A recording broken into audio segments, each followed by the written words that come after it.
Morning.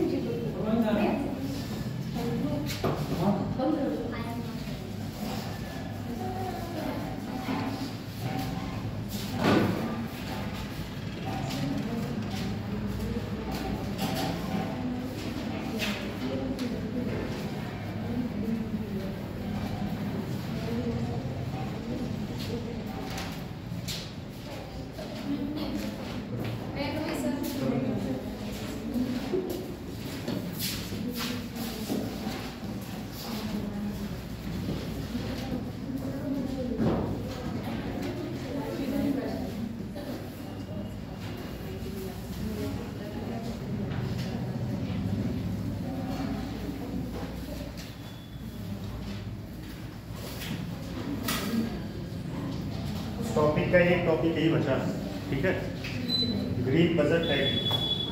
ये topic complete हो जाए तो आपका पहला चैप्टर कंप्लीट होगा। हवा ज़्यादा है, ठंडी ज़्यादा है, आवाज़ जा रही है।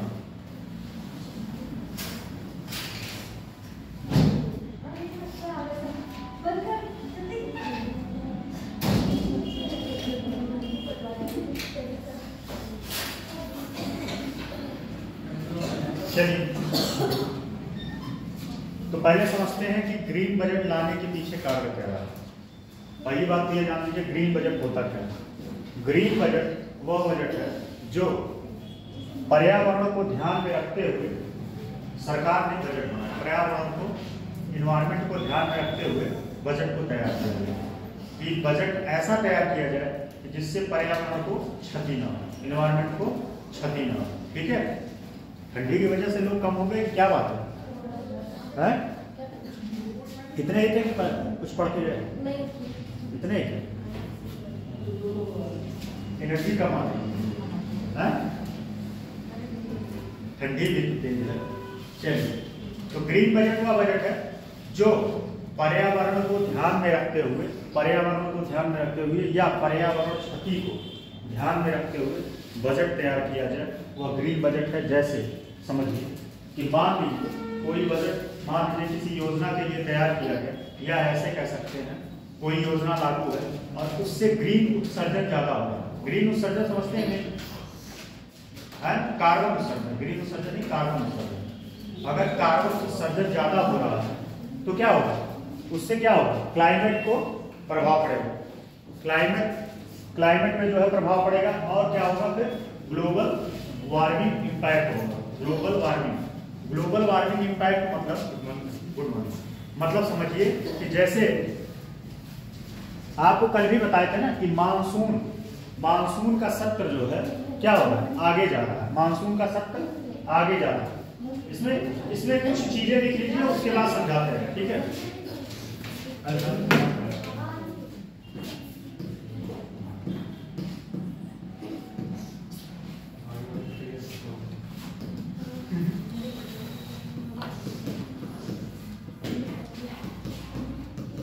हरित प्रासंगिकता, ठीक, लाभ,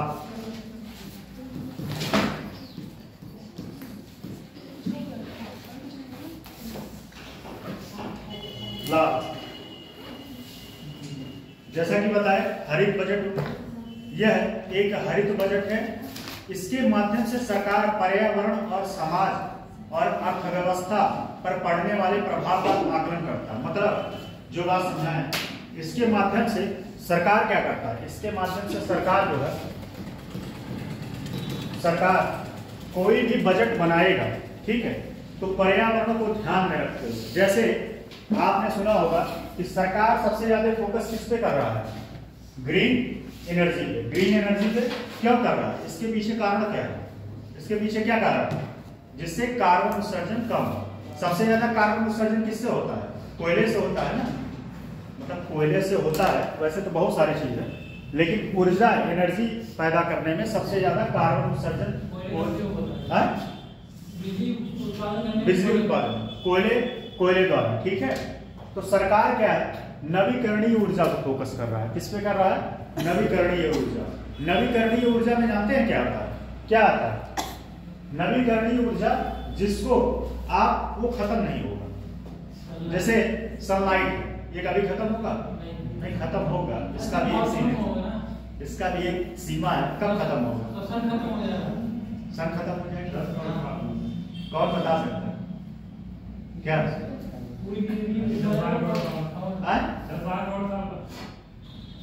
जब हाइड्रोजन का हीलियम में कन्वर्ट हो जाएगा कि हीलियम का हाइड्रोजन में कन्वर्ट हो जाएगा? हीलियम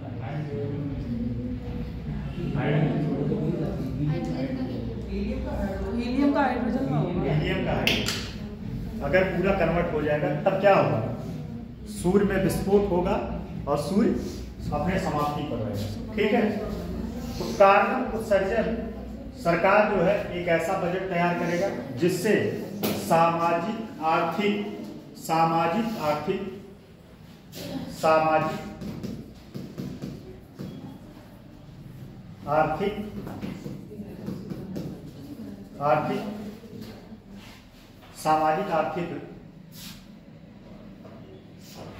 को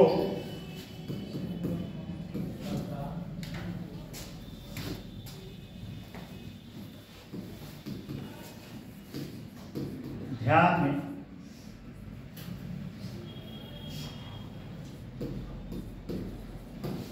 रखते हुए,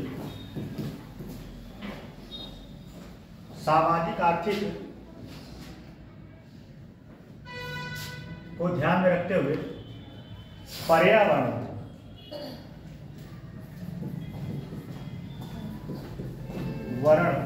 की क्षति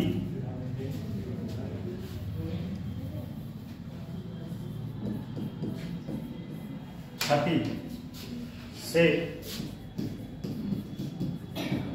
निपटने के लिए बजट तैयार करता या करेगा। ठीक है, दोनों बात करता या करेगा। यह पहली बार 2024 और 25 में के बजट में पेश किया गया था। और ध्यान दीजिएगा, यह क्यों पेश किया गया, इसके पीछे क्या कारण था। सस्टेनेबल गोल जानते हैं कि नहीं? कौन जानता है? सस्टेनेबल गोल कितने हैं? कितने हैं और कब अपनाया गया? 17। और कौन दिया था? संयुक्त राष्ट्र संघ। ठीक है, और ये जो ग्रीन बजट है इसके पीछे लाने के पीछे क्या है? मोदी जी का एक विजन था 2021 में, वह जो है ग्लासगो में जो वो हुआ था, क्या हुआ, जो सम्मेलन हुआ था, ठीक है, क्लाइमेट को लेके, वहां पे उन्होंने पंच सिद्धांत दिया था अपना। क्या दिया था? पंच सिद्धांत दिया था। उसी को हेल्प करने के लिए ये उत्तर प्रदेश उसी ग्रीन मतलब कार्बन उत्सर्जन को कम करने के लिए अपने बजट में जो है ग्रीन बजट पैकिंग का व्यवस्था किया। ग्रीन बजट पैकिंग 2024-25 में यह बजट निकाला था। ठीक है, और सस्टेनेबल गोल जो है 2015 में आया था। कब आया था? 2015 में। और यह लक्ष्य कब तक है प्राप्त करने का?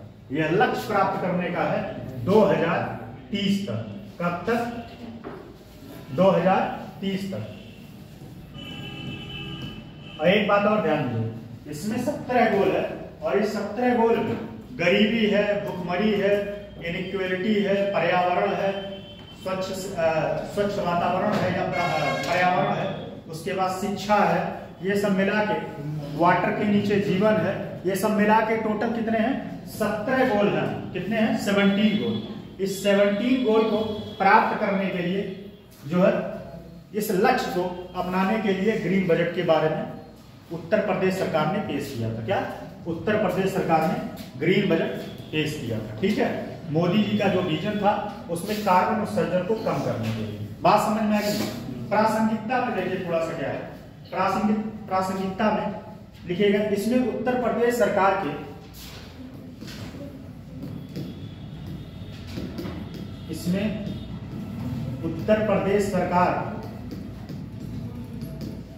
के कुल 17 विभाग को शामिल किया गया है। कितने विभाग को शामिल किया गया है? उत्तर प्रदेश के 17 विभाग। ये जो अभी ये एक तरीके से कह सकते हैं पायलट प्रोजेक्ट है, ठीक है, पायलट प्रोजेक्ट है, इसको अभी रिसर्च किया जा रहा है, इसमें अभी परीक्षण किया जा रहा है। इस 17 विभाग पे, इन 17 विभागों को इसमें शामिल किया गया है, ठीक है। और इन 17 विभागों के लिए ग्रीन बजट तैयार किया गया है। क्या है? Green budget typing. ये जो विभाग हैं ये अपने अपने कार्य को, अपने अपने फील्ड को देखेंगे कि हमारे फील्ड में, या कह सकते हैं राजमार्ग हुआ, जो भी मंत्रालय है, उससे कितना ग्रीन उत्सर्जन हो रहा है, कितना ग्रीन उत्सर्जन हो रहा है, और उसी को कम करने के लिए, उसी को कम करने का ये लक्ष्य है। और इसमें जो बजट का प्रावधान है उसी को कम करने के लिए इस बजट को इसमें दिया जाएगा। क्या किया जाएगा? उस बजट को दिया जाएगा। किसके लिए?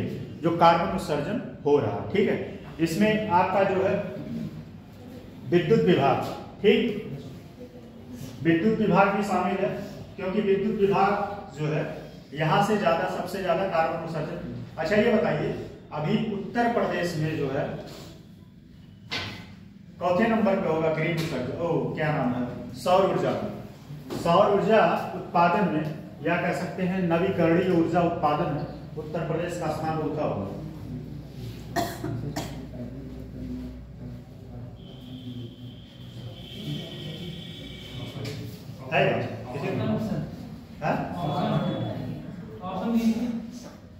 ऑप्शन नहीं, हर चीज का ऑप्शन नहीं। चलिए अगला एक और लिखिएगा। इसमें है फिर वही बात है, इसमें जो 17 विभाग है उस 17 विभागों के माध्यम से क्या करेगा? 2030 का जो गोल है, क्या, सस्टेनेबल डेवलपमेंट गोल 17, टोटल कितने हैं? 17 हैं। और इसी में से एक है शुद्ध पर्यावरण। इसी में से क्या हुआ है? क्या होशियार है जी, ऑप्शन नहीं देगा। हर बात का ऑप्शन नहीं मांगना चाहिए, ठीक है। अगर ऑप्शन मांगते हैं तो आप कहीं ना कहीं विकलांग होते हैं, कि आप। अच्छा एक बात और है, मान लीजिए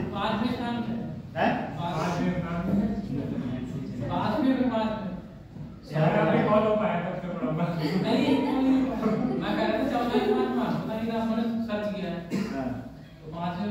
पांचवें सच मान लिए, देखिए। हाँ बहुत सही। पहले कौन था? पवन ऊर्जा में पायलट कौन है? क्यों होगा? इसके पीछे कारण सबसे बड़ा तटीय क्षेत्र गुजरात था, ठीक है। चलिए वो बात दूसरी। तो इसमें क्या है, जो लक्ष्य है सस्टेनेबल गोल का, SDG इंडेक्स 17 का, उसी को प्राप्त करना है। प्रासंगिकता में उसी को प्राप्त करना। अभी टेंशन न लीजिए, लिखवा देते। इसका लाभ क्या है? लाभ में देख लीजिए, एक एक बात समझ लीजिए, फिर उसके बाद लिखवा देंगे कि ये क्वेश्चन आपके एग्जाम में बना हुआ और आगे भी बनेगा निश्चित रूप से। पहला लिखिए, परियोजनाओं का बेहतर मूल्यांकन।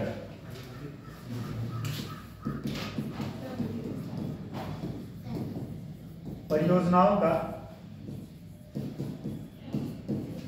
बेहतर मूल्यांकन। अब इसमें समझिए क्या होगा परियोजनाओं का बेहतर मूल्यांकन। जैसे कोई परियोजना, मान लीजिए कोई परियोजना चल रहा है और उसका मूल्यांकन किया जाएगा कि इस परियोजना के माध्यम से कितना कार्बन उत्सर्जन हो रहा है, कितना कार्बन उत्सर्जन हो रहा है, कितना कार्बन उत्सर्जन हो रहा है, ठीक है। यह क्या करेगा?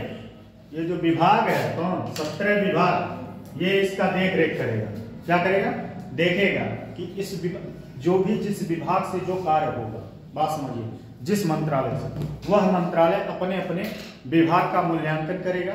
अच्छा इसमें एक चीज और बता देते हैं कि उत्तर प्रदेश जो है अब वो पेपरलेस हो गया। पेपरलेस मतलब विधानसभा जो है पेपरलेस हो गया। क्यों पेपरलेस हुआ? ये भी इसमें का एक पहल है। क्या है? पेपरलेस, ये भी एक इसका पहल है। जैसे पेपर बनाने के लिए क्या होता है, किस चीज की जरूरत होती है? पेपर किस किस चीज से बनता है बताए? है, पेड़ से और ही चीज बनता है, पेड़ और गन्ने का जो नहीं होता है वेस्ट, उससे भी बनता है पेपर, ठीक। और उसके बाद जो पेड़ तो ही कुछ पेपर जो है ये जो भूसा नहीं होता है उससे भी कुछ बनते हैं, ठीक है। तो पेपरलेस करने के पीछे एक कारण है कि जिससे कार्बन उत्सर्जन को रोका जा सके, ठीक है। अगर आप ज्यादा पेड़ रहेगा तो क्या करेगा, कार्बन सिंक का काम करेगा। क्या करेगा, कार्बन सिंक का। ये बात समझ में आई नहीं। परियोजनाओं का बेहतर मूल्यांकन, अपने परियोजनाओं को देखेगा किस तरीके से परियोजनाएं चल रही हैं और उनका आकलन करेगा, और ये भी देखेगा कि उस परियोजना के माध्यम से कितना ग्रीन उत्सर्जन हो रहा है, ठीक, और उसको रिड्यूस करने का प्रयास करें। क्या करेगा, रिड्यूस करने का प्रयास करेंगे, ठीक है। बात समझ में आ रही है। फिर अच्छा ये बताइए, कोई पूछ ले ग्रीन उत्सर्जन क्या है, बता देंगे कि नहीं, क्या है, सॉरी ग्रीन बजट टैगिंग क्या है, इसको शॉर्ट फॉर्म में GBT भी लिखते हैं, GBT लिख लीजिएगा, green budget tagging short form. GBT क्या है बताइए, इससे कहानी बताएंगे, बताने के बाद भी अगर उसका परिभाषा न बता पाए तो फिर यहाँ पूरा एकदम लिखा ही है। क्या है, कार्बन के उत्सर्जन को कम करना होगा, कार्बन उत्सर्जन को जो सामाजिक आर्थिक को ध्यान में रखते हुए, ठीक है, किससे समाज पे और अर्थव्यवस्था पे क्या प्रभाव पड़ रहा है। जैसे आपदा जब आता है तो सबसे ज्यादा नुकसान क्या होता है, आपदा जब आता है जैसे मान लीजिए भूकंप आया, फिर उसके बाद चक्रवात आया, तो उसमें अर्थव्यवस्था पे प्रभाव पड़ता है, सामाजिक पे पड़ता है। आइए सब आते क्यों, क्योंकि आप प्रकृति के साथ छेड़छाड़ करेंगे। प्रकृति के साथ जब छेड़छाड़ करेंगे तो प्रकृति जो है नेचर अपने आप को बैलेंस करेगा, और बैलेंस करेगा तो फिर कुछ ना कुछ नुकसान होगा। जैसे सब लोग कहते हैं कि शेषनाग के सर पे जो है पृथ्वी है, ऐसा कुछ है नहीं, ठीक है। पृथ्वी कितने अंश से झुका हुआ है, इसके पीछे भी लॉजिक है, ज्योमेट्री वाला लॉजिक है जो आपके साथ। नेक्स्ट इसमें लिखिएगा, नीति सुगमता को बढ़ावा देना, नीति सुगमता को बढ़ावा देना, मतलब नीतियां किस तरीके से लागू की जाए, नीतियां किस तरीके से लागू की जाए, अभी समझ लीजिए, उसके बाद इसके बारे में पूरा लिखो, क्योंकि ये क्वेश्चन इंपॉर्टेंट है, एग्जाम में आपके आएगा। ग्राफ बना लीजिए बस, जवाबदेही और पारदर्शिता, ये तो सबको पता है।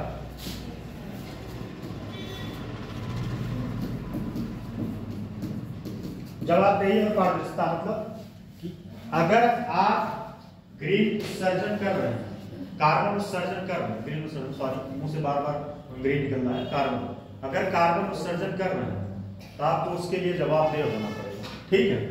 जवाबदेह होना पड़ेगा कि क्यों हो रहा है, किस तरीके से हो रहा है। थोड़ा सा इसके बारे में लिख लीजिए, ये ग्राफ बना लीजिए, नहीं चार्ट लिखिए, लिखिए उत्तर प्रदेश ग्रीन बजट, उत्तर प्रदेश का ग्रीन बजट या Uttar Pradesh green budget, Uttar Pradesh green budget. कल अगर आप लोग 20 मिनट रुके होते तो टॉपिक खत्म हो जाता, और यार 20 मिनट चला जाएगा इसी।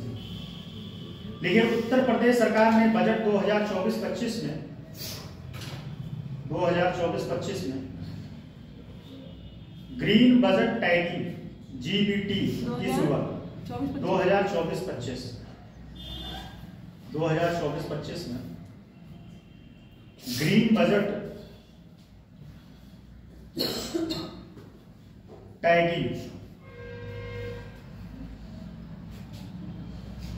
ब्रैकेट में लिखिएगा GBT की शुरुआत की।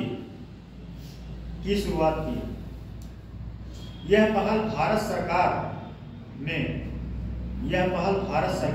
अपनी तरह की पहली पहल है। यह पहल भारत सरकार में अपनी तरह की पहली पहल है। यह पहल भारत सरकार ने अपनी तरह की पहली पहल है और इसका उद्देश्य राज्य की परियोजनाओं और नीतियों के पर्यावरणीय, सामाजिक और आर्थिक प्रभाव के राज्य की परियोजनाओं और नीतियों के पर्यावरणीय, सामाजिक और आर्थिक प्रभाव का आकलन करना, ये भूमिका है। मतलब कितना प्रभाव इन दो चीजों पे पड़ रहा है, सामाजिक और आर्थिक पे। ठीक, आर्थिक प्रभाव की सामाजिक और आर्थिक प्रभाव का आकलन करना।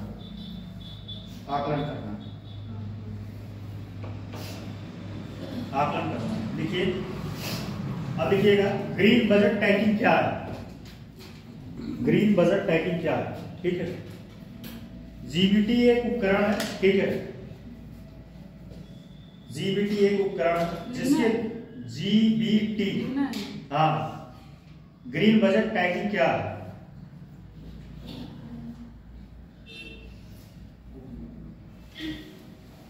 जीबीटी एक उपकरण है जिसके द्वारा,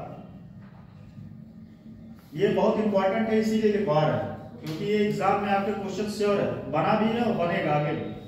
और इस पे आज आपको क्वेश्चन दे देंगे, क्वेश्चन देंगे लिखेंगे तो है नहीं आपको, लेकिन हमारा कर्म है, कर्तव्य है कि क्वेश्चन देना। जीबीटी एक उपकरण है जिसके द्वारा प्रत्येक सरकारी योजना की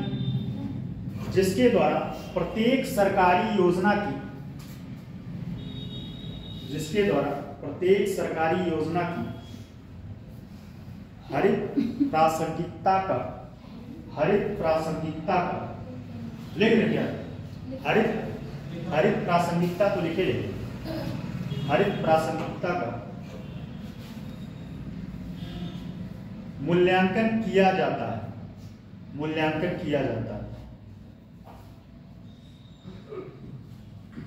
इसके अंतर्गत योजना का पर्यावरण, समाज और अर्थव्यवस्था पर, इसके अंतर्गत परियोजना का पर्यावरण, समाज और अर्थव्यवस्था पर पड़ने वाले प्रभाव का आकलन किया जाता है। ठीक है,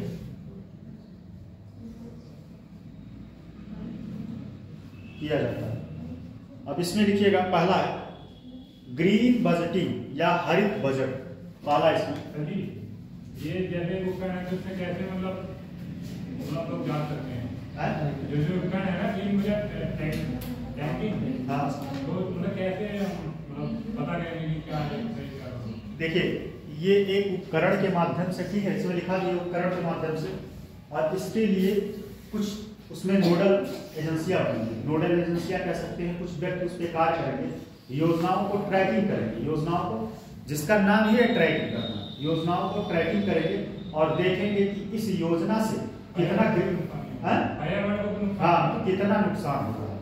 समझे बात? कोई डाउट नहीं है ना? चलिए लिखिए अगला, ग्रीन बजटिंग या हरित बजट। ग्रीन बजटिंग या हरित बजट। अच्छा, यह बजट पेश करने वाला उत्तर प्रदेश बहुत विशेष, अभी तक ऐसा कोई बजट पेश नहीं किया होगा।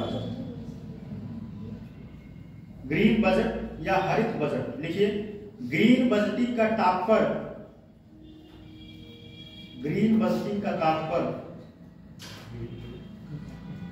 बजटीय नीति निर्धारण के उपकरणों का, ग्रीन बजटिंग का तात्पर्य बजटीय नीति निर्धारण के उपकरणों का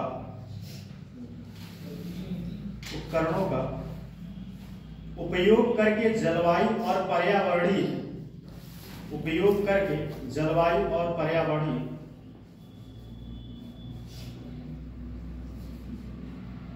लक्ष्यों को प्राप्त करना, लक्ष्यों को प्राप्त करना, जलवायु से उसका जलवायु और पर्यावरणीय लक्ष्यों को प्राप्त करना, प्राप्त करना। यह एक ऐसी प्रक्रिया, बहुत सारे लोगों को जुकाम हो गया क्या? कितने लोगों को जुकाम हुआ? जुकाम समस्या करता है लिखने में, सुनाई नहीं आते कान में। सबसे बड़ी समस्या की गंदी समस्या है, सबसे बड़ी समस्या। यह एक ऐसी प्रक्रिया है, यह एक ऐसी प्रक्रिया है, यह एक ऐसी प्रक्रिया है जिसके तहत बजटीय प्रावधानों और नीतियों के पर्यावरणीय जलवायु, ये बोले हैं क्या? इसके तहत सुन लीजिए, यह एक ऐसी प्रक्रिया है जिसके तहत बजटीय प्रावधानों, नहीं बोले हैं, इसके तहत बजटीय प्रावधानों और नीतियों के पर्यावरणीय जलवायु, इसके तहत बजटीय प्रावधानों और नीतियों के पर्यावरणीय जलवायु योगदान की पहचान और मूल्यांकन किया जाता है, पहचान और मूल्यांकन किया जाता है। फिर से रिपीट कर दो, पूरा रिपीट कर दो। ग्रीन बजटिंग का तात्पर्य बजटीय नीति निर्धारण के उपकरणों का उपयोग करके जलवायु और पर्यावरणीय लक्ष्यों को प्राप्त करना है। यह एक ऐसी प्रक्रिया है जिसके तहत बजटीय प्रावधानों और नीतियों के पर्यावरणीय जलवायु योगदान की, लिखना नहीं चाह रहे हैं क्या आप? वॉइस नहीं दिखाई दे रहा है, मतलब लग नहीं रहा है, इंपॉर्टेंट था तभी लिखवा रहे थे। सच में इंपॉर्टेंट बहुत है, याद लीजिए, आपके एग्जाम में निश्चित रूप से क्वेश्चन बनेगा। बजटीय नीति है, ठीक है, हो गया। जलवायु योगदान की पहचान और मूल्यांकन किया जाता है, पहचान और मूल्यांकन किया जाता है। इस प्रकार हरित बजट एक बजटीय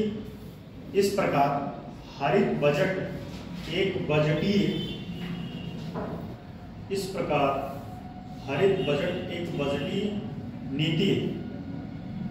थोड़ा स्पीड बढ़ाइए क्योंकि आज ट्रेड और कॉमर्स भी शुरू करना है, वाणिज्य और उद्योग नीति है जो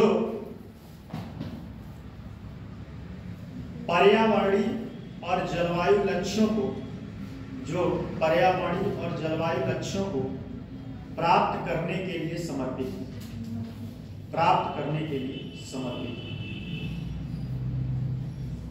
ठीक है।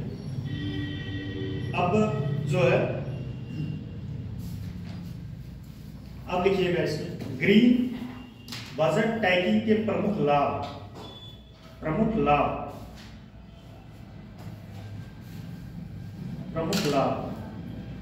तो पहला वही है, हेडिंग लिख लीजिए, परियोजनाओं का बेहतर मूल्यांकन।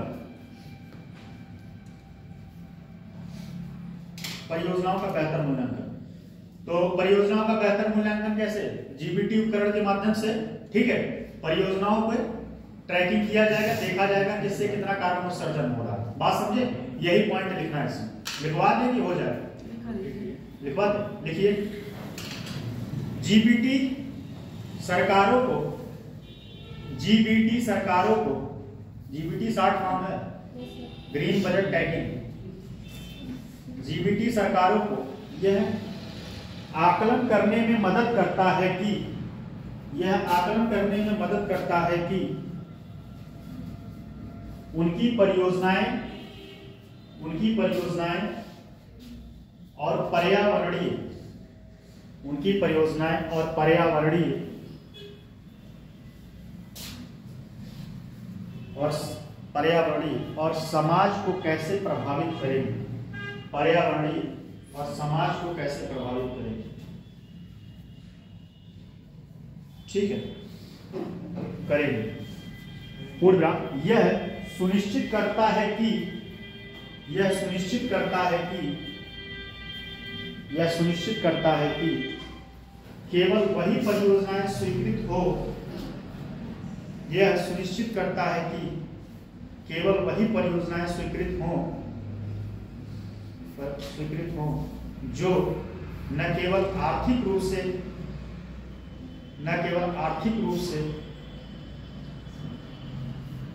व्यवहार हो, बल्कि पर्यावरण के अनुकूल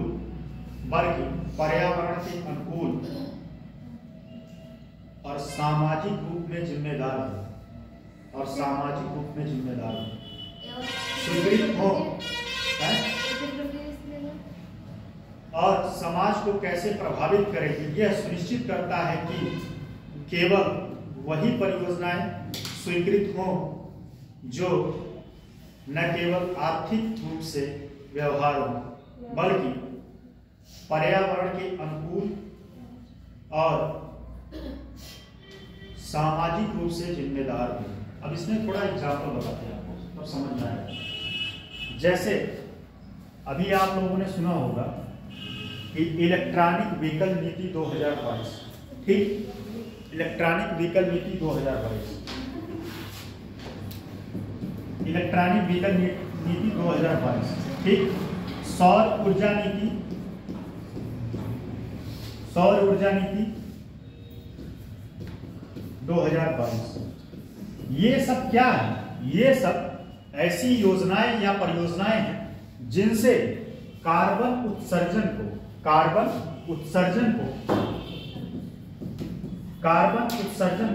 कम किया जा सके। फॉर एग्जांपल समझिए, अगर इलेक्ट्रॉनिक वाहन यूज किया जाए, इलेक्ट्रॉनिक वाहन किसके पास है? किसके पास है? आपके पास है। तो ये एक जिम्मेदार नागरिक है, ठीक, क्योंकि ये कार्बन उत्सर्जन कम करे। तो क्या होगा, जो इलेक्ट्रॉनिक वाहन है उससे जो है कार्बन या कह सकते हैं ग्रीन हाउस उत्सर्जन वाले जो गैस हैं वह कम मात्रा में निकलते हैं। ऐसा नहीं है कि जीरो निकलते हैं, ये भी ध्यान दीजिएगा, ठीक है। अगर कोई कहते हैं कि 0%, तो ऐसा कुछ नहीं है। कुछ हद तक तो चाहे 0.001 ही % होगा, लेकिन होगा। लेकिन जहां 100 हो रहा है उसके एवरेज में अगर 1 हो रहा है तो बहुत कम, ठीक। तो इससे क्या है, इस लक्ष्य को कार्बन उत्सर्जन या कह सकते हैं SDG इंडेक्स गोल 17 का जो लक्ष्य है 2030 तक, उसको प्राप्त करने का है, ठीक है, उसको प्राप्त करने का है, जिससे कार्बन उत्सर्जन कम हो। अगर यह प्राप्त होगा, अच्छा एक बात और यहाँ पे लिंक करके बताते हैं, अगर ये जो है प्राप्त हो तो इससे फायदा क्या होगा? अगर प्रकृति ज्यादा अनबैलेंस ना हो तो उससे क्या इम्पैक्ट पड़ेगा? पहली बात तो इम्पैक्ट पड़ेगा जीडीपी पे। क्या पड़ेगा? जीडीपी पे कैसे पड़ेगा? जैसे हर साल आपदा आता है तो सबसे ज्यादा आपदा कहाँ आता है? चक्रवात कहाँ आता है सबसे ज्यादा? तटीला। वहां हजारों करोड़ का नुकसान हो जाता है, हजारों करोड़ का नुकसान हो जाता है। अगर वही 1000 करोड़ रुपए आपके जीडीपी में आए तो क्या देश का लाभ होगा कि नहीं होगा? समझ में आ रही है बात? तो ये सब क्या है, जैसे अब ये सब कैसे रोक पाएंगे? जब आप कार्बन उत्सर्जन कम करेंगे या ग्रीन हाउस गैसेज जो हैं उसको रिड्यूस करेंगे। उसको रिड्यूस करने के लिए ये सब नीतियां हैं, जैसे इलेक्ट्रॉनिक व्हीकल नीति 2022, सौर ऊर्जा नीति 2022। अच्छा, सरकार जो है उत्तर प्रदेश सरकार बहुत सारे अब इन सब पे सब्सिडी दे रहा है, ठीक है। अगर आप अपने छत पे सौर प्लांट लगाते हैं तो सरकार जो है उसमें सब्सिडी भी देता है। अगर आप कॉमर्शियल लेवल पे सौर प्लांट लगाते हैं, कॉमर्शियल लेवल पे, तो जो जमीन आप खरीदते हैं उस जमीन को क्या मिलता है? स्टाम्प शुल्क फ्री होता है। क्या होता है? स्टाम्प शुल्क फ्री होता है, और सरकार उसमें सब्सिडी भी देता है, ठीक है। सरकार उसमें सब्सिडी देगा, और वहां पे जो भी खर्चे मान लीजिए इलेक्ट्रॉनिक का थोड़ा बहुत अगर मान लीजिए यूज होता है तो उस पर भी कम रहेगा। मेन चीज सबसे बड़ी बात स्टाम्प शुल्क। अगर आप लोग जमीन लिखवाए हो, कोई लोग गए हो, तो अगर मान लीजिए आपकी जमीन 10 लाख की है तो मान के चलिए कम से कम 1.5 या 2 लाख रुपए लिखाना लग जाता है। तो ये सब सारी चीजें जो है बचत हो जाएगा, तो पैसा कहीं और लगाएगा। बात समझ में आ रही है? चलिए चलिए लिखिए आगे, संसाधनों का कुशल आवंटन। संसाधनों का अगला है पॉइंट, अगला पॉइंट है संसाधनों का कुशल आवंटन। अब इसको समझ लीजिए, संसाधनों का कुशल आवंटन। जैसे मान लीजिए कोई ऐसा संसाधन वितरित ना किया जाए जिससे कार्बन उत्सर्जन ज्यादा हो, या कह सकते हैं कोई ऐसी योजना परियोजना ना लागू की जाए जिससे कार्बन या प्रकृति अनबैलेंस हो। जैसे मान लीजिए, अच्छा इसका एक और एग्जांपल जैसे समझिए, जैसे जो डैम बनता है, डैम जानते हैं नहीं, डैम बनता है उससे भी नुकसान होता है, भूकंप आता है, उससे भी भूकंप आने का खतरा होता है। कभी आप भूकंप आने का क्या क्या कारण होता है तो आप उसमें एक डैम को भी पाएंगे, ज्योग्राफी वाले पोर्शन में डैम को भी पाएंगे। तो ये जो क्या होता है कि जो डैम बनता है, इस डैम से भी प्रकृति कह सकते हैं या जमीन या पृथ्वी अनबैलेंस होता है, क्योंकि इतने तेज मात्रा में प्रेशर में पानी जाता है कि क्या होता है, डैम हिलता है तो फिर उसके आसपास के एरिया में भूकंप आने का खतरा होता है, भूकंप आने का खतरा होता है। ठीक है, तो कहने का मतलब ये है, हेडिंग क्या था, संसाधनों का ऐसा वितरण हो कि जिससे कार्बन उत्सर्जन कम हो। ठीक है, अब पता चले, एक और एग्जांपल देते हैं तब समझ आएगा, पता चले। अच्छा इसके लिए एक चीज और, सरकार ने अभी एक और योजना शुरू किया था जो एलईडी दिया था। एलईडी देने के पीछे क्या कारण था, क्या कारण था, जिससे कार्बन नहीं, लाइट तो ठीक है,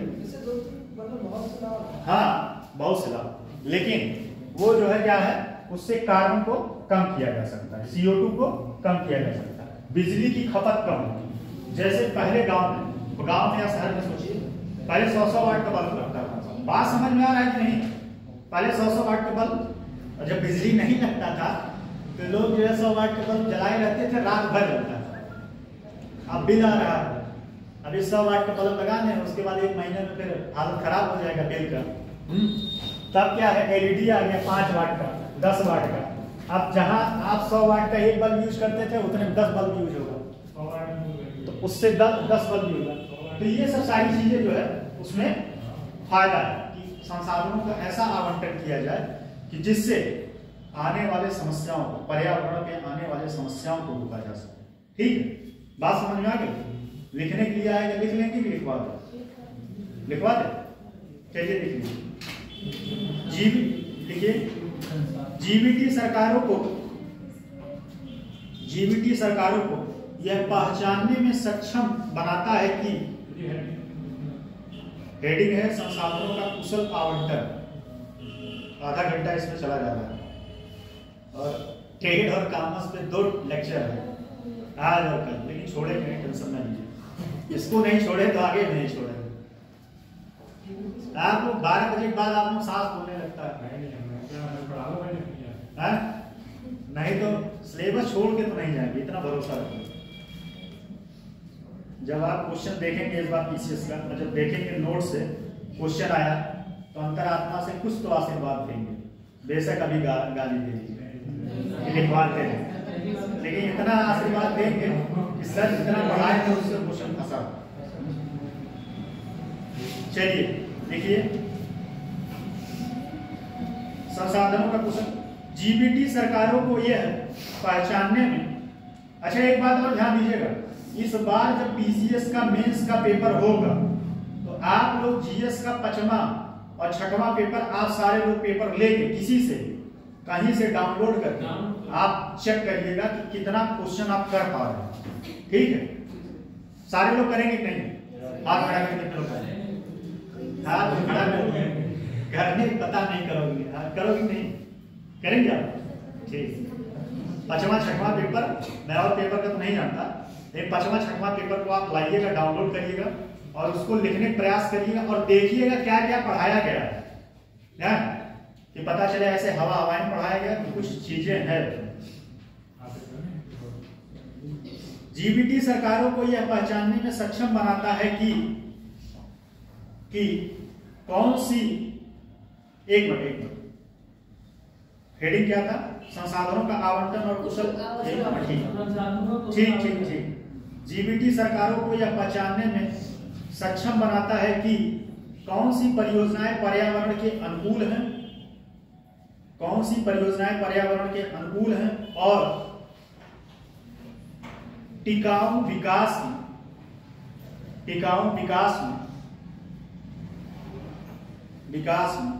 योगदान करती है, टिकाऊ विकास में योगदान करती है, टिकाऊ विकास में योगदान करती है। यह संसाधनों के कुशल आवंटन को बढ़ावा देता है। अब संसाधन मतलब समझ गए कि नहीं, इसीलिए समझाएं आसान शब्दों में। यह संसाधनों के कुशल आवंटन को बढ़ावा देता है और जलवायु परिवर्तन से निपटने और पर्यावरण संरक्षण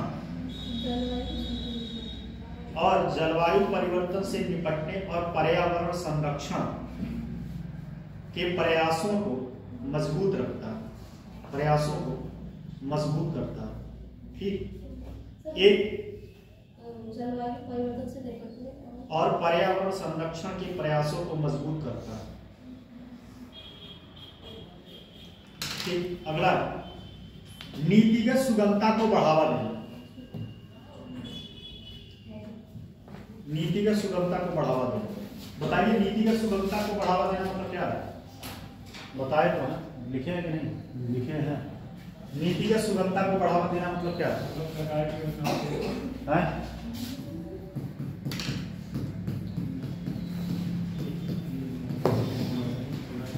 सुगमता को बढ़ावा देना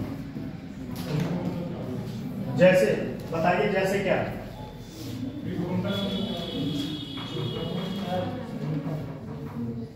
क्या अभी जस्ट 5 मिनट पहले बताएं, इसीलिए हम लिखवाते हैं। सही बताएं तो इसीलिए लिखवाते हैं क्योंकि मुझे पता है आपको नहीं किसी को याद नहीं है चीजें जो है मैक्सिमम आपको 2 दिन 4 दिन याद है, लेकिन अगर आपके पास कोई चीज नहीं तो आप रिवीजन नहीं करते तो एकदम खत्म हो जाएगा। और जब लिखा रहेगा तो मान लीजिए आपके पास भूल गए, कॉन्सेप्ट समझे, जब पढ़ेंगे तब याद आ जाएगा। ये चाहिए, ये बात देखिए, बताइए नहीं आप ठीक नहीं क्लास में, ये तो ठीक। नीतिगत सुगमता सर मैं दिमाग नहीं आ रहा, बात नहीं आई नहीं सर मैंने बोला, मेरे ध्यान नहीं आ रहा। अच्छा, और आप बताएं, सानिया का नंबर है, बताएं। आप बताएं अभय जी आप बताएं। मतलब सरकार की नीतियों को मतलब सरकार की जो नीतियां हैं उनको कहते हैं उनको सुचारू रूप से लागू किया जाए और इस तरीके से लागू किया जाए, वही बात जो बताए कि कार्बन उत्सर्जन कम। ठीक है, क्लाइमेट जो है, क्लाइमेट पे ज्यादा इम्पैक्ट ना हो, सुगम है। लिख लीजिए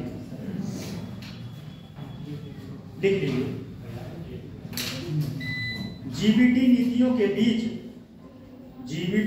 के बीच सुगमता सुनिश्चित करने में मदद करता है। यह विश्लेषण करता है कि क्या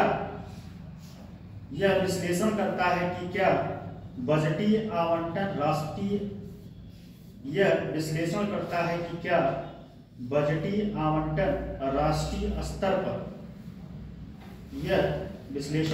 स्तर पर जलवायु परिवर्तन और सतत, यह विश्लेषण करता है कि क्या बजटीय आवंटन राष्ट्रीय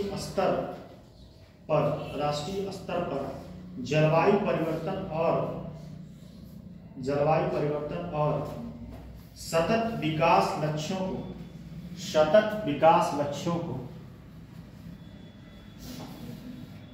को प्राप्त करने के लिए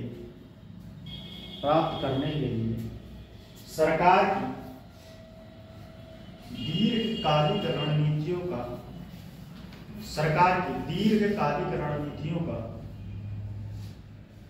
अनुरूप है। ठीक है, नेक्स्ट अगला सबसे इंपॉर्टेंट सबसे इंपॉर्टेंट क्या कह सकते हैं, अगला इसी में डाल दीजिए, जवाबदेही और पारदर्शिता। तो ये आप लोग लिख लीजिएगा। नेक्स्ट पॉइंट है जवाबदेही और पारदर्शिता हो जाएगा नहीं, कि धन का आवंटन कैसे खर्च किया गया, कहाँ खर्च किया गया, आपने जो है कार्बन को रिड्यूस करने के लिए कितना किस तरीके से आपने धन खर्च किया। नेक्स्ट है निवेश को आकर्षित करना, ये इंपॉर्टेंट, निवेश को आकर्षित करना, निवेश को आकर्षित करना।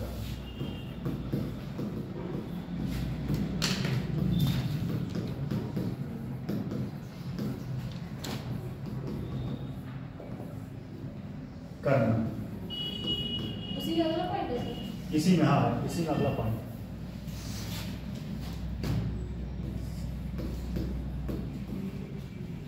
अब एक बात ध्यान दीजिए, कोई भी इन्वेस्टर, कोई भी जो इन्वेस्टर होता है वह आपके यहाँ तब इन्वेस्ट करेगा जब आपके यहाँ प्राकृतिक आपदाएं कम हो। मान लीजिए आपके यहाँ प्राकृतिक आपदाएं ज्यादा है, अब पता चले वो कोई कंपनी लगा दे, कोई कंपनी लगा दे, अब पता चले वो ऐसी जगह कंपनी लगा दिया जहाँ प्राकृतिक आपदाएं आती हैं, बेचारा कंपनी लगा के आया गया और प्राकृतिक आपदाएं आई, खत्म का लॉस में चला गया।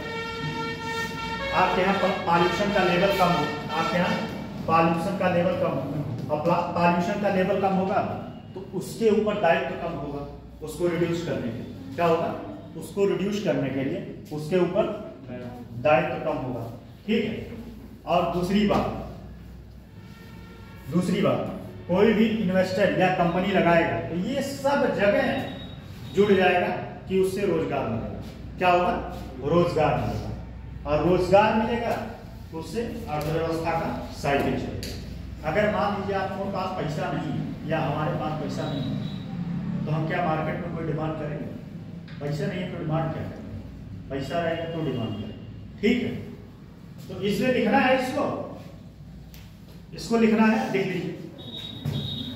एक मजबूत जीबीटी ढांचा, एक मजबूत जीबीटी ढांचा यह दर्शाता है कि सरकार पर्यावरण स्थिरता के लिए, वही बात बता रहे हैं आपने जो बताया कि अगर ज्यादा मात्रा में, ये कि सरकार पर्यावरणीय स्थिरता के लिए प्रतिबद्ध है। ये दर्शाता है, एक मजबूत जीबीटी ढांचा यह दर्शाता है कि सरकार पर्यावरणीय स्थिरता के लिए, पर्यावरणीय स्थिरता के लिए प्रतिबद्ध है, मतलब वह पर्यावरण के साथ कोई छेड़छाड़ नहीं करेगा।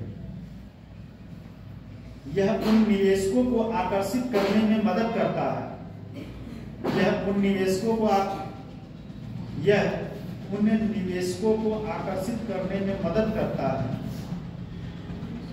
जो अपनी पूंजी को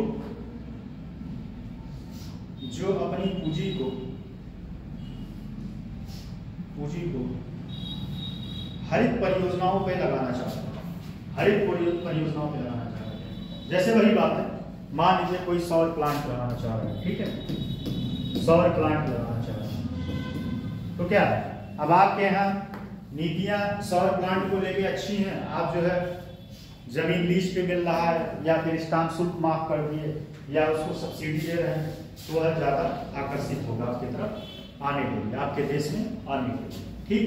अब इसका निष्कर्ष वस्तुतः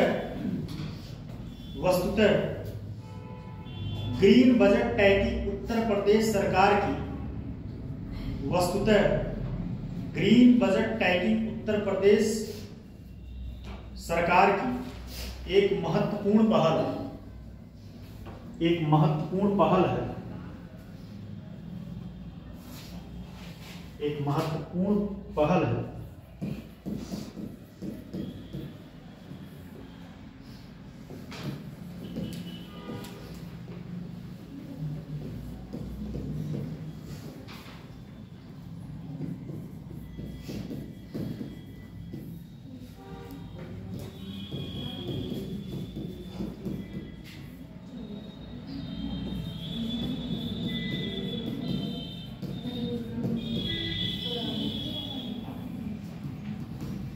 एक महत्वपूर्ण पहल है, ठीक है, जो राज्य की परियोजनाओं और नीतियों के पर्यावरणीय, सामाजिक और आर्थिक प्रभावों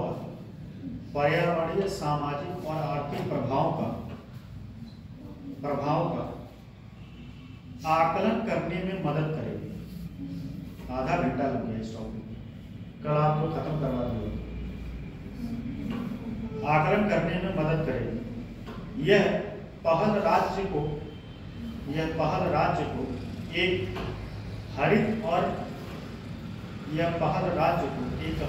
और अधिक लचीला भविष्य बनाने में मदद करेगी।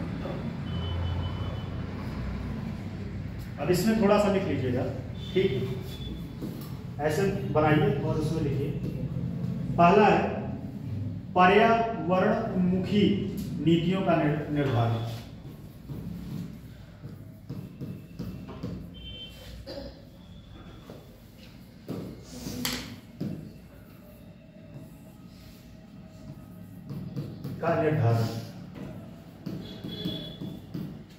ठीक, पर्यावरण उन्मुखी नीतियों का निर्धारण, SDG,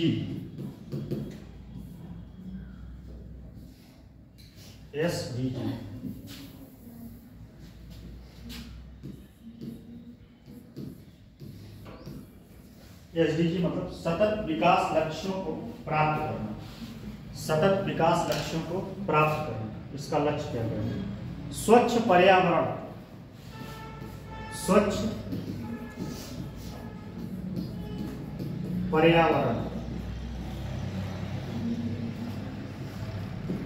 प्राकृतिक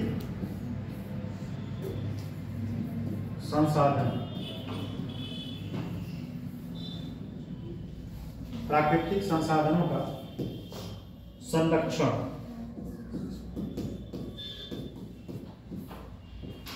पर बल। प्राकृतिक संसाधनों का संरक्षण पर बल। और उसके बाद एक और लिख लीजिएगा, स्थिति स्थापक पर्यावरण की स्थिति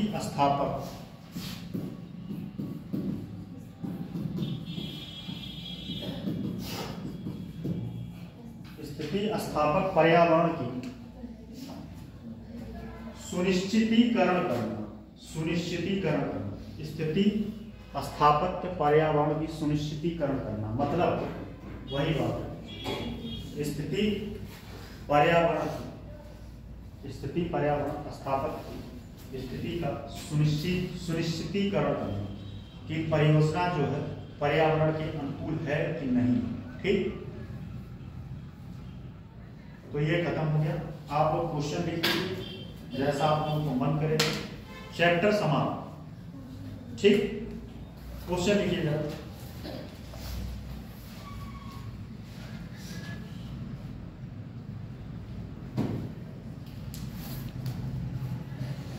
देखिए, अब आप लोग से पूछेंगे हुआ है कि नहीं।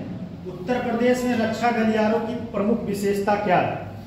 हुआ है कि नहीं क्वेश्चन है? और ये क्वेश्चन आपका यूपीपीसीएस 2023 में आया है। यूपीपीसीएस 2023 में क्वेश्चन लिखिए, उत्तर प्रदेश और रक्षा औद्योगिक गलियारों की मुख्य विशेषता बताए थे ना। उससे रोजगार क्रिएट होगा, फिर उसके बाद क्या होगा, भारत जो है या कह सकते हैं उत्तर प्रदेश रक्षा में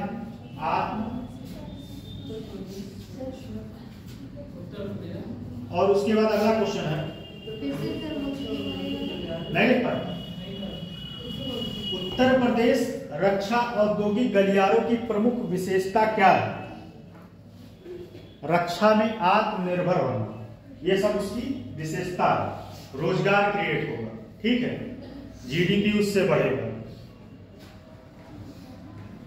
और अगला है औद्योगिक गलियारा पर टिप्पणी करें।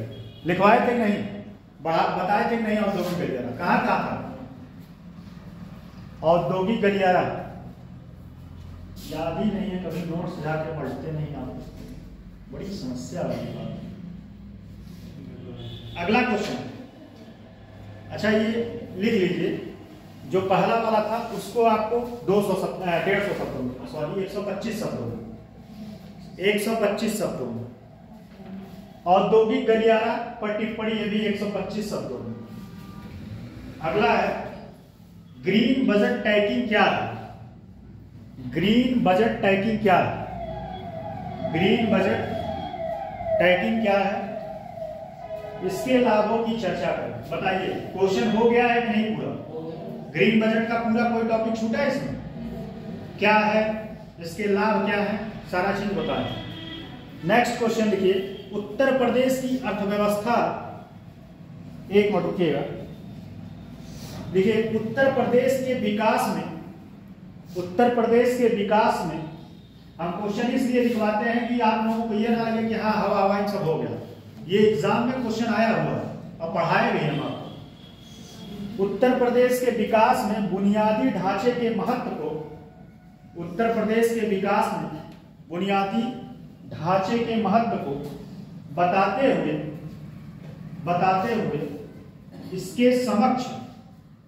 इसके समक्ष चुनौतियां लिखवाए थे, नहीं लिखवाए थे ना? इसके समक्ष उपस्थित बाधाओं, यहां बाधाओं का मतलब चुनौती है, ठीक है, उपस्थित बाधाओं की चर्चा करें, बाधाओं की चर्चा करें और समाधान भी बताएं,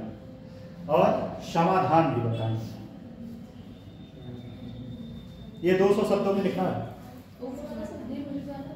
ग्रीन बजट 150, सॉरी 125 शब्दों में। और एक क्वेश्चन और लिखिए,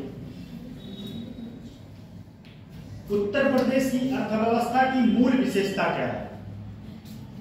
उत्तर प्रदेश की अर्थव्यवस्था का, उत्तर प्रदेश की अर्थव्यवस्था का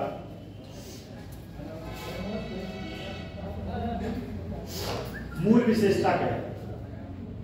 अब आप लोग हमें ये क्लेम नहीं कर सकते कि हम नहीं लिखवाए, कोई इसमें टॉपिक ऐसा हो जो हम ना पढ़ें। इसको लिखिएगा 125 शब्द, ठीक? तो मिला जुला के आपका टॉपिक कंप्लीट हो गया विद क्वेश्चन के साथ, ठीक है? अब आप लोगों की रिस्पॉन्सिबिलिटी है कि इतना क्वेश्चन लिखते हैं कि नहीं। कौन लिखेगा?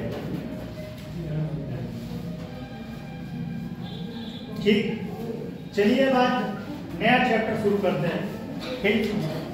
नया चैप्टर,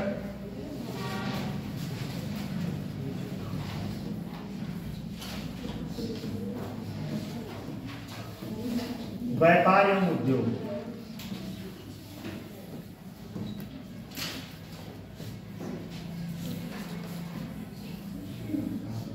पहली बात तो ये बताइए, व्यापार और उद्योग, बात समझिए, व्यापार और उद्योग दोनों एक ही चीज है कि अलग अलग है? क्या उद्योग में क्या है? उद्योग में प्रोडक्शन क्या होता है? प्रोडक्शन होता है। और व्यापार में, ट्रेड में क्या होता है? ट्रेड में वस्तुओं का आदान प्रदान। बात समझ में आई? उद्योग में क्या होता है कि वहां पे कच्चे माल से क्या होता है? कच्चे माल से प्रोडक्शन होता है। क्या हुआ, बड़े लेट हो गए आप? एसएससी में बैठे क्या?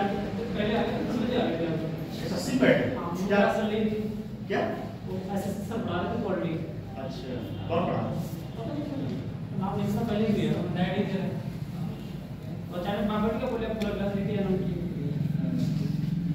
चलिए, ये है पढ़ाई जुझारू स्टूडेंट का लक्षण। जहाँ ज्ञान मिले अर्जित कर।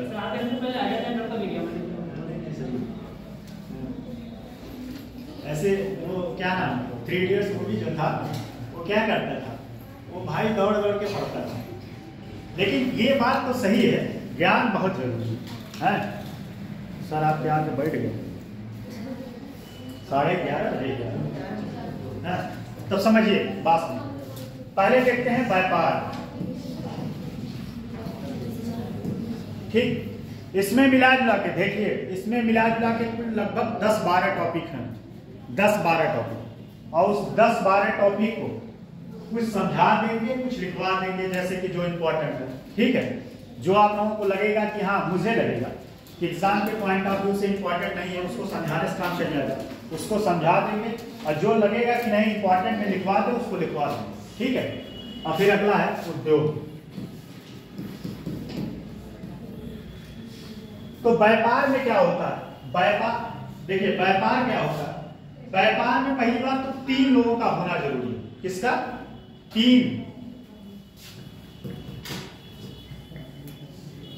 3 लोगों का, जैसे क्रेता, विक्रेता और बनाने वाला। क्रेता, मान लीजिए क्रेता, विक्रेता, और जो एक प्रोडक्शन कर रहा है, जो एक प्रोडक्शन कर रहा है, वहां दीजिए क्रेता विक्रेता रह के क्या करेंगे जब कोई प्रोडक्ट ही नहीं रहेगा। क्रेता विक्रेता रह के क्या करेंगे जब कोई प्रोडक्ट ही नहीं होगा। अच्छा, इस प्रोडक्ट का सबसे मोस्ट इंपॉर्टेंट क्या है? क्रेता, मतलब सबसे इसमें इंपॉर्टेंट फैक्टर किसका है? क्रेता का कि विक्रेता का? मतलब खरीदने वाले का कि बेचने वाले का? किसका इंपॉर्टेंट ज्यादा है? खरीदने वाले। अगर खरीदने वाला, मान लीजिए एग्जांपल से समझाते हैं, अगर एप्पल का फोन खरीदने वाला डिमांड नहीं करेगा तो क्या विक्रेता उसको खरीदेगा? विक्रेता, सॉरी क्रेता, विक्रेता ये मतलब बेचने वाला, ठीक है। बेचने वाला जो है क्या उस एप्पल के फोन को बेचेगा अगर क्रेता ने डिमांड नहीं किया तो? है? जैसे मान लीजिए मैं एप्पल के फोन का डिमांड नहीं किया तो भाई कंपनी क्यों बनाएगी एप्पल का फोन? उसको क्या पड़ेगा? जब आप किसी चीज का डिमांड करते हैं, क्या करते हैं? डिमांड करते हैं, तब उसका सप्लाई होता है। क्या होता है? डिमांड करते हैं तब उसका सप्लाई होता है। बात समझे? सबसे बड़ी बात। और ये व्यापार में आज के समय में सबसे ज्यादा किससे व्यापार किया जा रहा है? ऑफलाइन माध्यम की ऑनलाइन? ऑनलाइन। अच्छा, ऑनलाइन माध्यम में व्यापार करने के पीछे फायदा क्या है? क्या फायदा है? सबसे बड़ी बात समय की बचत। क्या? समय की बचत।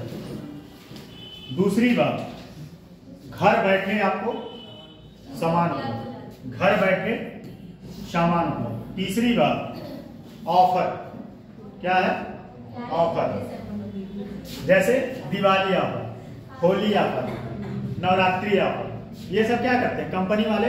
क्या करते हैं? अच्छा, एक चीज और यहाँ पे थोड़ा मैं बता दूं, ये ऑनलाइन प्लेटफॉर्म पे जो है चीजें सस्ता क्यों मिलती हैं और ऑफलाइन प्लेटफॉर्म पे चीजें महंगा क्यों मिलती हैं?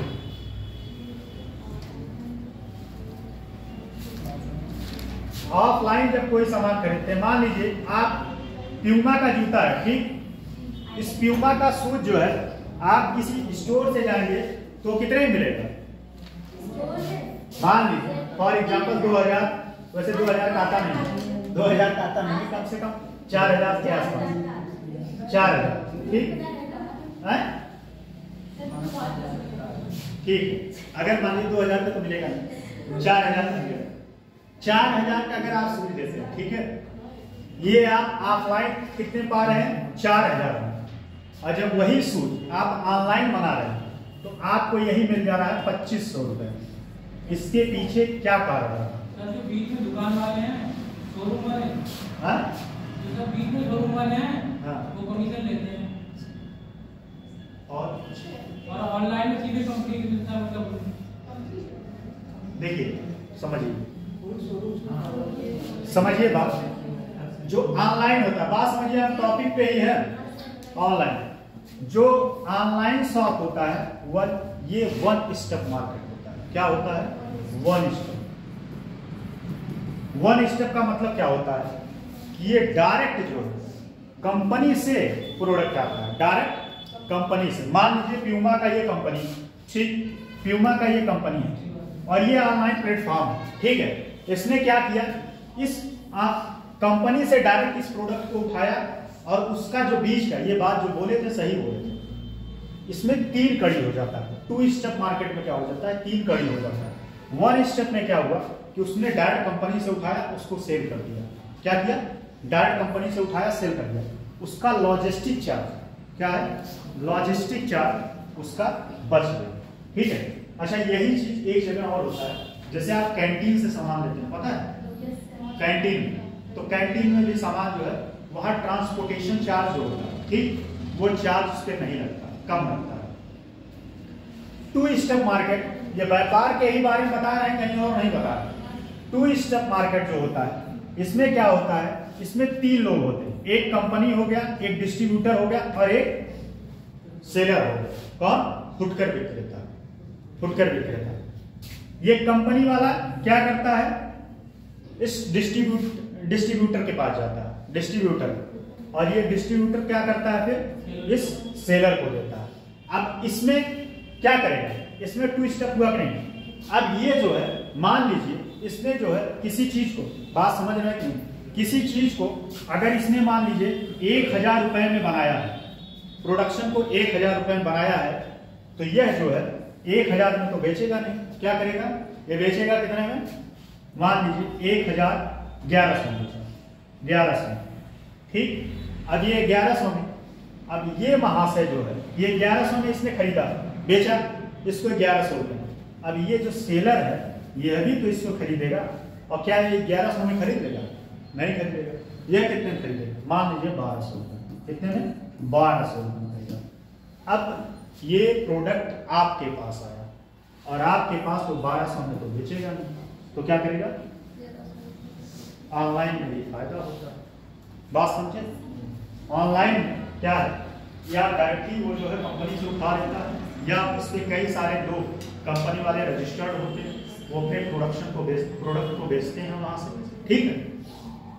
और व्यापार तभी सुचारू रूप से चल पाएगा जब इसमें क्रेता और विक्रेता दोनों रहेंगे।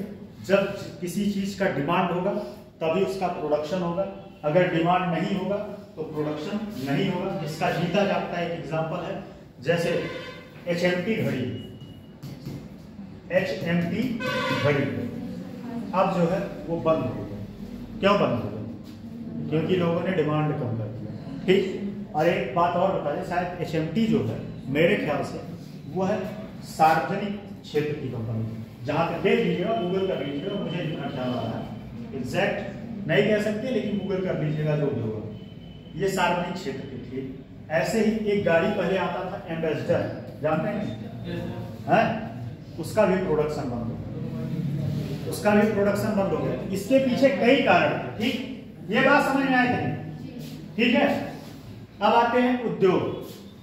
उद्योग में क्या होता है, यहां कच्चा माल जो होता है, कच्चा माल से कोई प्रोडक्ट तैयार किया जाता है। क्या किया जाता है, प्रोडक्ट तैयार किया जाता है। जैसे मान लीजिए आप उत्तर प्रदेश के थे, वैसे मान लीजिए चमड़ा ले लेते हैं, कच्चा माल मान लीजिए, या वो चमड़ा मत लीजिए, लौ ले लीजिए, लौ है, ठीक, ये कच्चा माल। अब ये कच्चा माल लौ जो है गया कहाँ, कंपनी, कहाँ गया, सॉरी कंपनी नहीं, इंडस्ट्री में गया, ठीक है, उद्योग में, उद्योग में गया और उससे उसने क्या किया, कुछ नया प्रोडक्ट बना दिया। जैसे अब आप देख रहे हैं कि गाड़ी जो होता है यूज होता है, उसमें ज्यादा लोहा यूज होता है, ठीक, तो उसमें वो यूज हो गया। अब उससे एक प्रोडक्ट बन गया कि नहीं, क्या हो गया, प्रोडक्ट बन गया। मतलब कच्चे माल को उसने क्या किया, कच्चे माल को बना के एक नया प्रोडक्ट बनाया, ठीक है। मतलब सिंपल सी बात है, उद्योग में मैन्युफैक्चरिंग होता है, क्या होता है, मैन्युफैक्चरिंग होता है, व्यापार में सेलिंग होता है। बात समझ में आ रही है, ठीक है।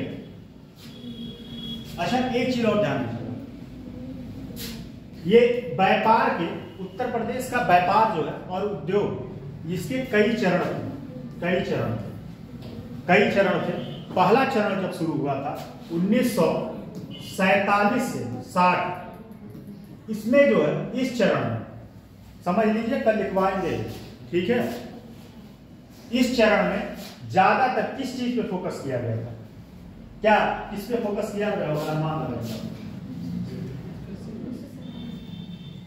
स्वाभाविक सी बात है, भारत एक कृषि प्रधान देश है, ठीक है, और उत्तर प्रदेश ज्यादातर लोग कृषि में इन्वॉल्व है। कितना परसेंट है? लगभग 65%। कितने? 65%। तो स्वाभाविक सी बात है, कृषि पर ही फोकस थे, कृषि पर फोकस थे, और कृषि से ही संबंधित उद्योग लगता था, कृषि से ही संबंधित उद्योग लगता था। अच्छा, एक चीज यहाँ पे और बता दें, बहुत इंपॉर्टेंट जान लीजिए, ये जो दिया सलाई उद्योग है, ये किस क्षेत्र में आएगा? दिया सलाई पता है? माचिस। दिया सलाई उद्योग किस क्षेत्र में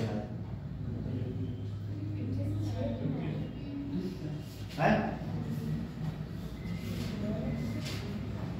बताइए, यही तो बात, यही तो क्वेश्चन है। प्राथमिक क्षेत्र इसमें आएगा, प्राथमिक क्षेत्र, ठीक। इस चरण में, अब समझिए, इस चरण में कृषि जो है, कृषि ज्यादा प्रभावित है, कृषि, इसलिए भारत की अर्थव्यवस्था में सबसे बड़ा रोल उस चरण में, जब देश आजाद हुआ था तो उसमें जीडीपी का रोल सबसे ज्यादा किसका था? सेवा क्षेत्र का तो था नहीं, ठीक है, सेवा क्षेत्र जो है बाद में, सर्विस सेक्टर बाद में डेवलप हुआ, उसके पहले क्या था? एग्रीकल्चर। एग्रीकल्चर का जीडीपी में ज्यादा रोल रहा है। किसमें?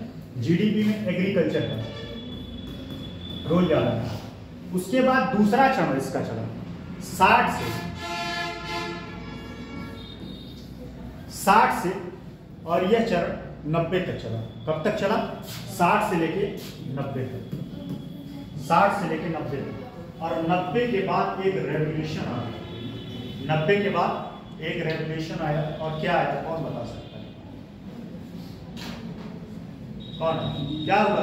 कहा कोई ध्यान कहीं और है? नहीं, ध्यान कहीं और है। क्या हुआ? कोई टेंशन है? तबीयत नहीं ठीक है? तबीयत नहीं ठीक हो तो बताइए,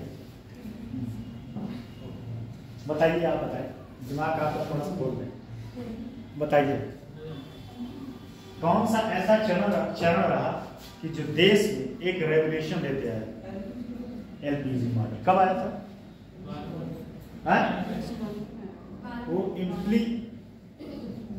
वो जो है आया था 91, ठीक है, लागू 92। और कौन था उसमें? एलपीजी का फुल फॉर्म एक को बताया, बताइए एलपीजी फुल फॉर्म।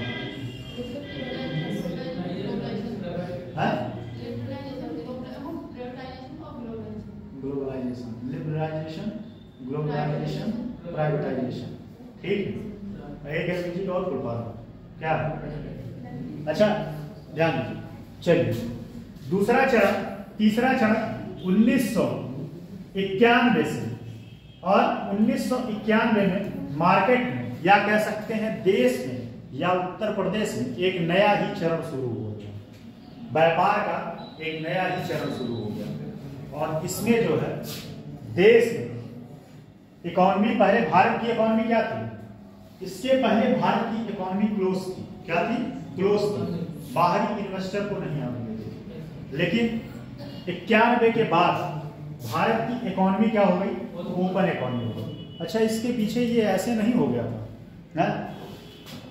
जो ज्यादा घुसेंगे तो फिर कोई मतलब, ये ऐसे नहीं, ये 91 जो लागू हुआ था, ऐसे नहीं भारत खुशी खुशी इसको लागू कर दिया था, इसके ऊपर प्रेशराइज किया गया था।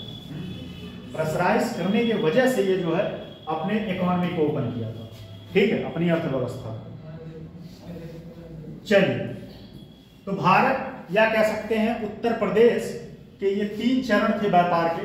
पहला 47 से 60, फिर उसके बाद 60 के बाद जो है ये चरण 90 तक चला, 90 के बाद एक नया चरण शुरू हो गया। इतनी बात समझ में आई कि नहीं? है, व्यापार के बारे में समझ में आया, क्रेता विक्रेता उद्योग समझ में आया, ठीक है, यही सब बातें हैं। अब लिखिए, थोड़ा लिख लीजिए, कथा सुन लिया, लिखिए, बता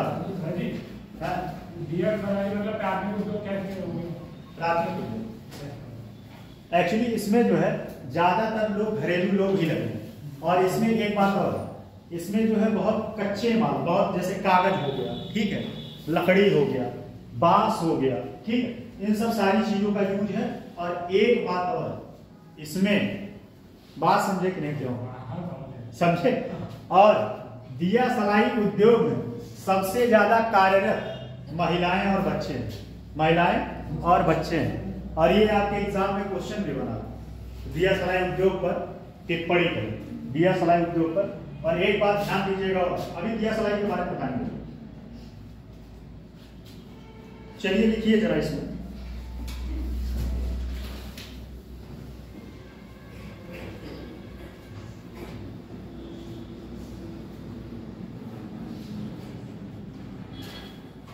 चलिए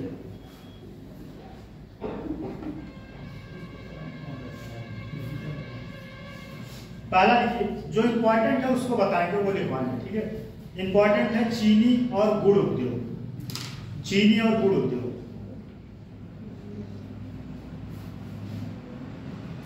चीनी और गुड़ उद्योग पहले समझ लीजिए।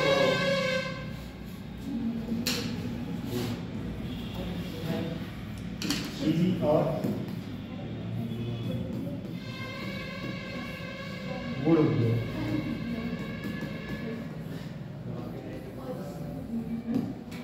कोई बता सकता है कि उत्तर प्रदेश में सबसे पहले चीनी मिल कहाँ खोला गया? बहुत से, कौन बताया? और कब खोला गया चीनी, कब है? बताइए बताइए, ऑप्शन दें? नहीं, अब ऑप्शन नहीं देंगे, अब ऑप्शन देना बंद। 1903, कब? 1903 में, कहाँ पे? 1903 में देवरिया के प्रतापपुर, कहाँ? देवरिया के प्रतापपुर, ठीक है। पहली चीनी मिल यहाँ खोली गई थी।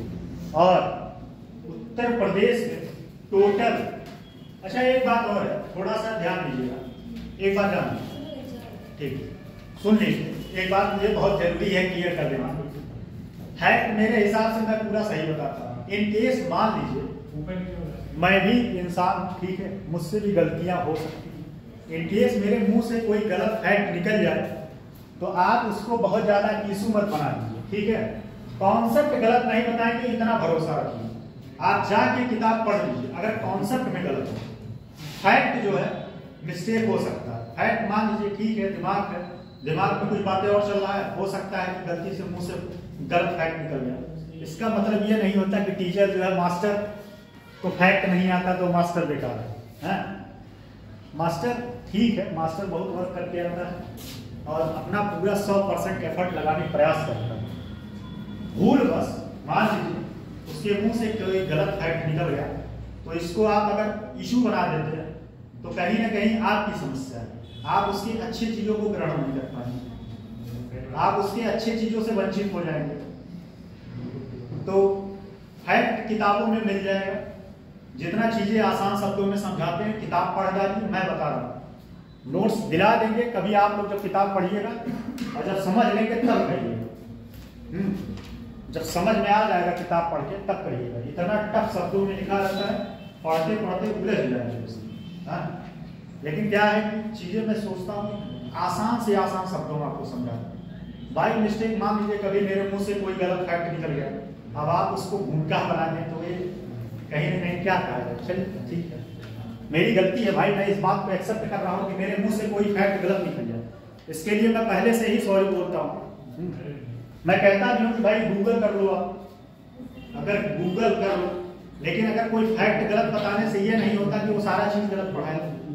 अब आपके सामने क्वेश्चन सारा है, जितना पढ़ाए हैं उतने क्वेश्चन में अपने मन से क्वेश्चन नहीं बनाया था, क्या पढ़ाए हैं कि नहीं सारा क्वेश्चन अभी लिखवाए आप लोग। अब वो आप ना लिख पाए अलग बात, ठीक। तो जो है हमारे जो गुरु हैं, हमारे गुरु जो है, हम तो बहुत देखते हैं, पढ़ते हैं, उनसे आप भी पढ़ते हैं, बहुत सारे फैक्ट को मिस्टेक कर देते हैं, लेकिन मुझे पता है उनके अंदर क्या क्षमता है। तो सही बात है, लेकिन ये बात तो सही है, मुझे इस बात का भी एक्सेप्ट है कि मुझसे आप लोगों की बड़ी उम्मीदें हैं कि मुझसे कोई गलत ना निकले, लेकिन मैं पहले दिन क्लास में ही यही बात बोला था कि देखिए मैं आप ही लोगों में से हूँ, बहुत मेहनत किया हूँ तब यहाँ खड़ा हूँ, ठीक है, बहुत मेहनत किया हूँ तब यहाँ खड़ा हूँ और बहुत मेहनत करके आता हूँ। लेकिन बाई चांस मान लीजिए कोई गलत फैक्ट मुझसे निकल गया तो उसके वजह से इतना इशू बना देना ठीक नहीं। चीनी उद्योग और गुड़ उद्योग, ठीक है। अच्छा एक बात ध्यान दीजिए, सबसे ज्यादा गन्ना उत्पादन कहाँ होता है? पहली बात तो ये समझिए कि चीनी उद्योग जो है ये काहे उत्तर प्रदेश में लगाया है, ये भी तो बात समझना है। क्यों?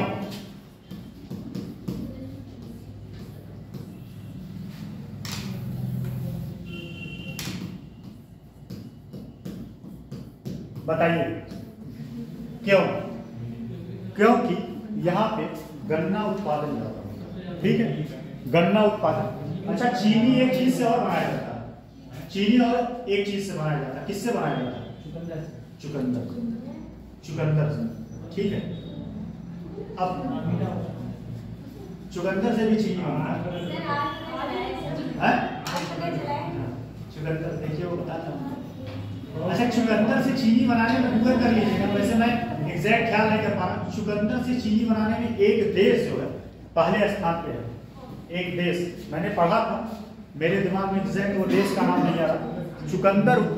चुकंदर से चीनी बनाना वह देश प्रथम स्थान पे, ठीक। तो समझिए ये चीनी उद्योग यहाँ स्थापित इसलिए हुआ क्योंकि यहाँ पे गन्ना का उत्पादन,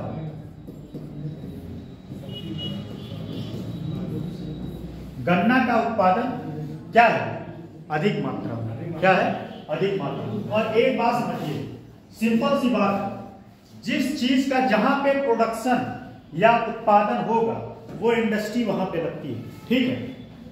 भारत में उत्तर प्रदेश में एक इंडस्ट्री और तेजी के साथ अभी शुरू हो रहा है, लेकिन आगे समय में ग्रोथ करेगा। Food processing industry. और एक बात जान लीजिए, ये इंडस्ट्री ऐसा है फूड प्रोसेसिंग, ये उत्तर प्रदेश और बिहार दोनों में अगर ये ज्यादा प्रभावी हो पाया तो सबसे ज्यादा रोजगार क्रिएट करेगा, ठीक है, रोजगार क्रिएट करेगा फूड प्रोसेसिंग इंडस्ट्री में। चलिए वो जब आएगा तब देखा जाएगा। तो गन्ना क्या है? गन्ना उत्पादन है, इस वजह से यहाँ पे गुड़ बनता है और चीनी बनता है। अच्छा गुड़ उत्पादन कहाँ होता है, किस जगह? आपके ही पास में एक जगह है गुड़ उत्पादन, एक जगह आपके ही पास में है बरेली। आज जब हम जाते हैं तो रास्ते में देखते हैं, मन करता है कि रुकवा के गुड़ खा ही। सच में मुझे गुड़ का चाय और गुड़ बहुत पसंद है। गुड़ का चाय मैं पहले लोटा भर के गुड़ पी लेता था, चाय सच बता रहा, एक लोटा नहीं आता है, लोटा भर के मैं चाय पी लेता था गुड़ का। तो देखिए बात समझ लीजिए, उसके बाद लिखवा ही देंगे। तो क्या है? चीनी उद्योग और गुड़ उद्योग, ठीक। चीनी उद्योग और गुड़ उद्योग इसलिए यहाँ पे स्टैब्लिश हो पाया क्योंकि यहाँ पे गन्ना का प्रोडक्शन मतलब गन्ना का उत्पादन ठीक ठाक मात्रा में। कौन नंबर पे है गन्ना का उत्पादन? हाँ दूसरे पे। अच्छा सही बता।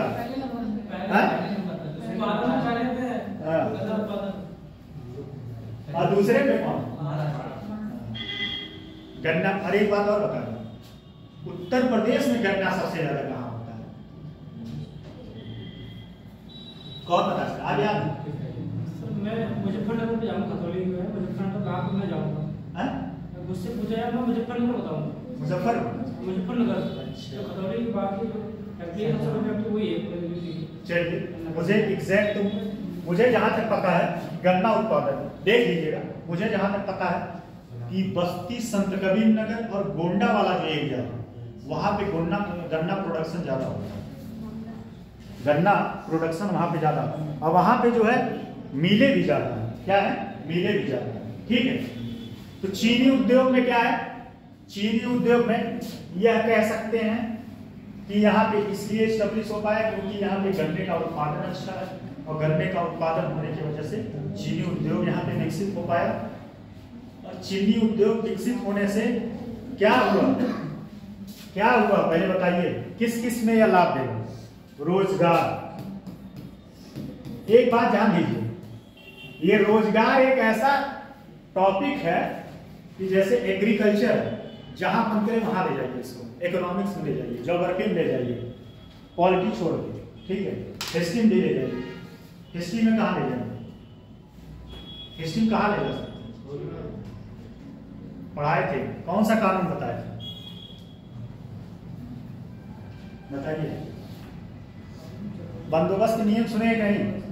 अस्थायी बंदोबस्त, तो वहां भी ये सब किसके लिए लागू हुआ? कृषि के लिए ही तो लागू हुआ था। तो ये ऐसा टॉपिक, रोजगार ऐसे है, रोजगार को भी आप सारे जगह जो है जोड़ सकते हैं, ठीक। तो इससे रोजगार क्रिएट होगा, क्या होगा? रोजगार, एम्प्लॉयमेंट क्रिएट होगा।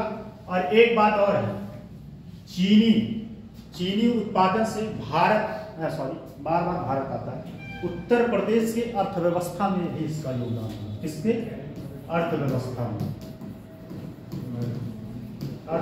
में भी इसका योगदान है। ये क्या करेगा? जीडीपी को बढ़ाएगा, जीडीपी को बढ़ाएगा, ठीक है। थोड़ा इसमें लिखिए,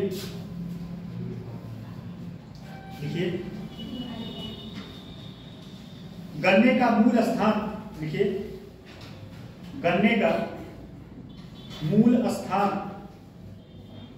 भारतवर्ष है, मतलब गन्ना यहीं से।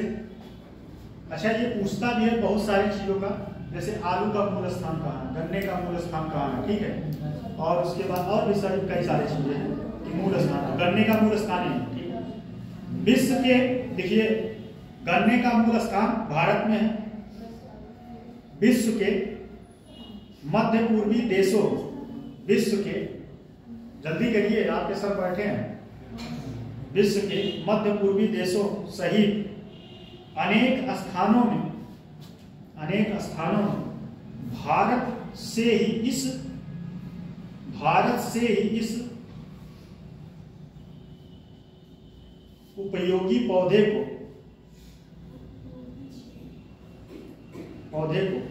ले जाया गया, ठीक है। देखिए, वर्ष, अगले लाइन से लिखिएगा, वर्ष 1920 में भारत के तत्कालीन गवर्नर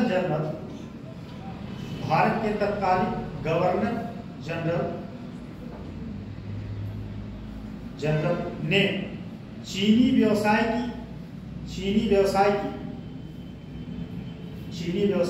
उज्जवल भविष्य की कल्पना करते हुए इंडियन शुगर कमेटी, अच्छा एक बात ध्यान दीजिएगा, उत्तर प्रदेश में जो मिलें हैं, कुछ मिलें सरकारी हैं, कुछ सहकारी हैं। सहकारी मतलब जान रहे हैं ना आप लोग?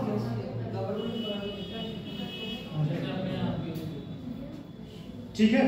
इंडियन शुगर कमेटी की स्थापना की थी पूर्ण विराम वर्ष 1930 में भारतीय कृषि अनुसंधान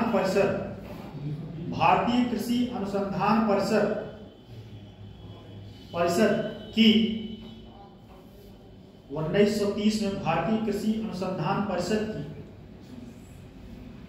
गन्ना उप समिति 1930 गन्ना उप समिति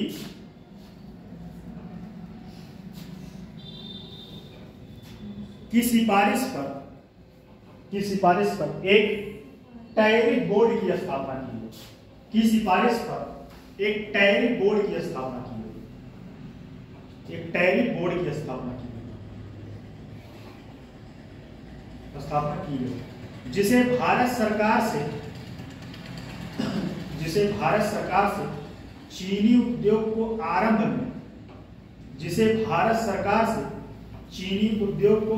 में 15 वर्षों के लिए भारत सरकार को चीनी उद्योग से 15 वर्षों के लिए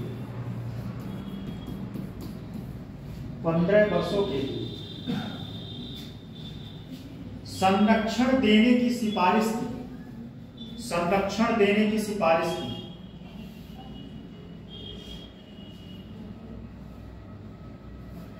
फलतः भारत में सन 1931 में, भारत में सन 1931 में 31 में 31, अरे भाई 31 हम क्या बोलते हैं 31, आप लोग एकदम शुद्ध बोलते हो 31, ठीक है, में चीनी उद्योग को संरक्षण प्रदान किया गया, में चीनी उद्योग को संरक्षण प्रदान किया गया। नेक्स्ट है, लिख लीजिए पॉइंट में अगला लीजिए, उत्तर प्रदेश में यद्यपि देवरिया के प्रताप को उत्तर प्रदेश में देवरिया के प्रताप नामक स्थान पर, देवरिया के प्रताप, अगर कोई लोग आप लोग एग्जाम दिए हो लेखपाल का, वैसे आप लोग नहीं दिए रहे होते, 2012 में जो लेखपाल का था उसमें एक क्वेश्चन बना था कि उत्तर प्रदेश में सर्वप्रथम गन्ना मिल कहाँ स्थापित किया गया। उत्तर प्रदेश में यद्यपि देवरिया के प्रतापपुर नामक स्थान पर 1903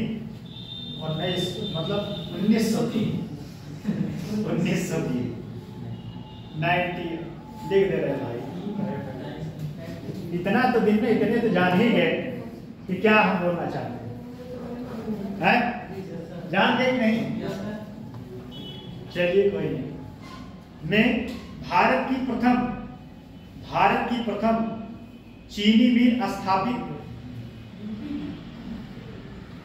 उस टाइम तो भारत ही रहा होगा, ब्रैकेट में यूपी लिख लीजिए। 1903 में क्या यूपी था, आप बताएं,